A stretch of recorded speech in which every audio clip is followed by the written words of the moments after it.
Hôm nay mình sẽ giới thiệu đến các bạn về dòng máy khoan của Hitachi 3 chức năng, máy khoan DH26BC. Thì đây là vỏ hộp của máy.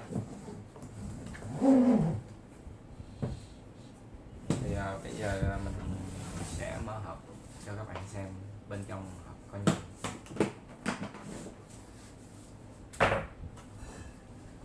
Thì bên trong hộp của chúng ta sẽ có một sách hướng dẫn sử dụng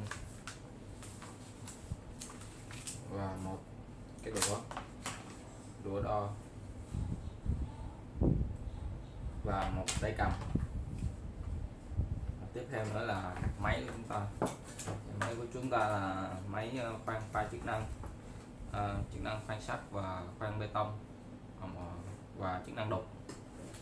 Thì một lát mình sẽ test cho các bạn xem. Thì trên thân máy của chúng ta nó sẽ có thể hiện model máy, số series, nhà sản xuất và thông số kỹ thuật.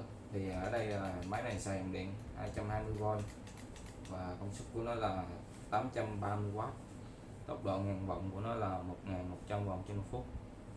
Thì đây là made in Japan. Thì bây giờ mình sẽ test thử cho các bạn xem từng chi tiết.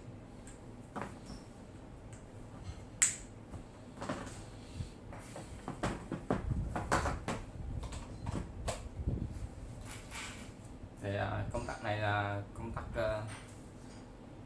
tắc tự động. Thì khi mà các bạn bấm nhẹ thì nó sẽ chạy chậm, các bạn bấm sâu vô thì nó sẽ chạy nhanh.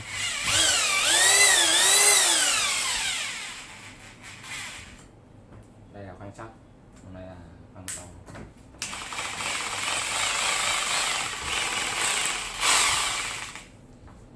Rồi tiếp theo là đục.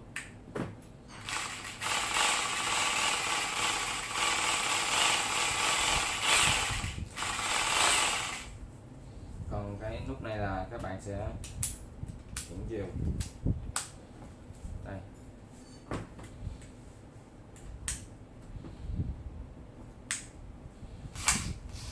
Nó đang chạy về bên trái.